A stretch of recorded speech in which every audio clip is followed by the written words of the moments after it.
Gulati. Ladies and gentlemen, all of us, you, me, have an opportunity to view the world not only as it is, but how it should be.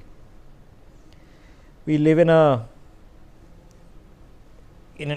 amazing country. I mean, it defies the imagination, the sheer diversity and the complexity of what it is that makes India and its federated structure and its civilizational history and its peoples of different ethnicities and languages work together. But when systems work, sometimes inherent biases creep in. All right. So it is a truth that English is a major bridge language for us. Should it ideally be? No. Is it a legacy of the Raj? Yes, but as things stand, it's a bridge language. We don't have to fight it. Let's be happily embracing it. I'm speaking English in an English language newscaster of which I am editor-in-chief. There are 6-7 major English language news networks in this country. The truth is that almost all of them are headquartered in North India. The truth is that the senior editorial teams of these channels, they are mostly filled with people from the east or the west or the north. Not enough representation comes in from Tamil Nadu. So it's an inherent bias that has crept in. So all of us have an opportunity. I have an opportunity. What can we do to understand that and work towards it? So let's put something on your screens. This is 5 years ago. Okay. So if you look at, this is available on YouTube, so you can you can do NewsX Tamil Nadu or NewsX Kiladi, and you'll find telecasts that we've done here. Here's my colleague Devika. You see her anchoring. All right. What is she discussing? She is discussing Kiladi, one of the most fascinating archaeological sites in the country. We've not done one, we've done dozens of telecasts. So hours of television programming nationally, and of course the streams all over the world discussing what's happening. You can see over here 40,000 views 5 years ago. Okay. The report on top is also NewsX. Report beyond that is a ground report from Kiladi. Okay. I've had to work on my pronunciation, which I know is imperfect. It's Kiradi. Okay.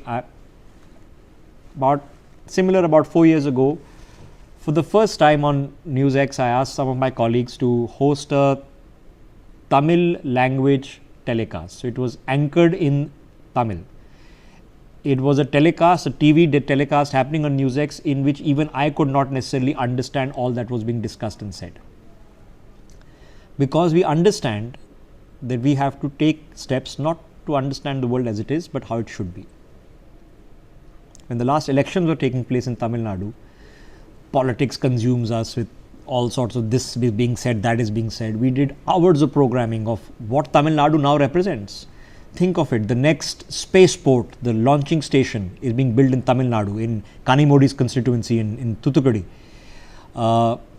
When you talk about space startups, many of them are originating out of IIT Madras. iPhones being manufactured in Tamil Nadu. It's becoming a tech hub for the country. It's becoming a trade hub for the country. Massive potential with the ports that are there. I mean, an economic driving engine. So many good things are taking place.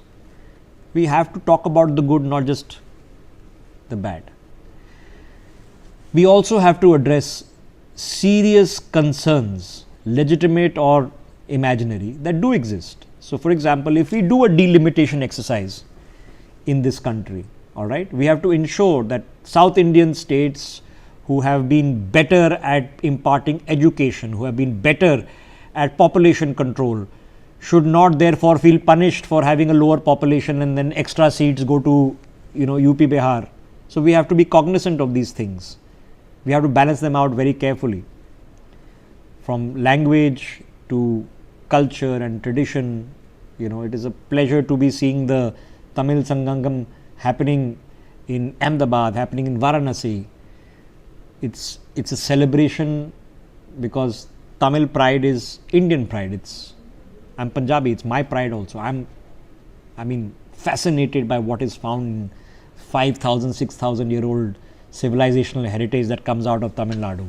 In fact, if you want to see the grand temples, old temples of India, you have to go to the south. In the north, they were all destroyed. So they exist in the south.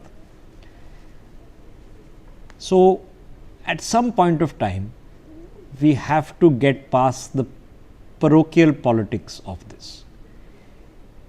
If media personnel like me can make the effort, if organizations like ours can make the effort, politicians of all hues can make a similar effort to find things that unite us rather than the old trick of divide and rule. So you pit North Indian versus South Indian. We've seen it Hindu versus Muslim. In the recent past, we've seen it North Indian versus Punjabi. I am Punjabi now. Recently, it's become Punjabi versus Sikh. Our history is not this. It's a lot different. So, which is why I'm flummoxed. I don't understand it. Why are we fighting or having a north-south battle over the rupee symbol 15 years after it was adopted? It's not a fight worth having. It's just, this is a waste of time and energy which needs to be put elsewhere. But here we are. So, reference to context, Tamil Nadu's budget has come out in the last 24 hours. In the budgetary documents, there's a rupee symbol which all of us have recognized and is utilized. That rupee symbol has been changed with a Tamil symbol which means RU. Now it's fine. It's not a mandate that you have to use a rupee symbol. I can write RS. It's perfectly fine. It's not a mandate. But what have we just achieved? I'm not so sure. So there you can see on your screen. So this was what in 2024 you had the rupee symbol. In 2025. Now the rupee symbol not necessarily has to do anything with language in particular. It's a design ironically made by a Tamilian, ironically the son of a former DMK man. So let's get badly stuck. What have we achieved here? I'm not so sure. There are very legitimate and far more effective ways that all of us, and Tamil pride is not an issue for Tamilians, it's Indian pride, is an issue for you and me, to involve ourselves in, to engage ourselves in, to visit, to just embrace and love it and feel it.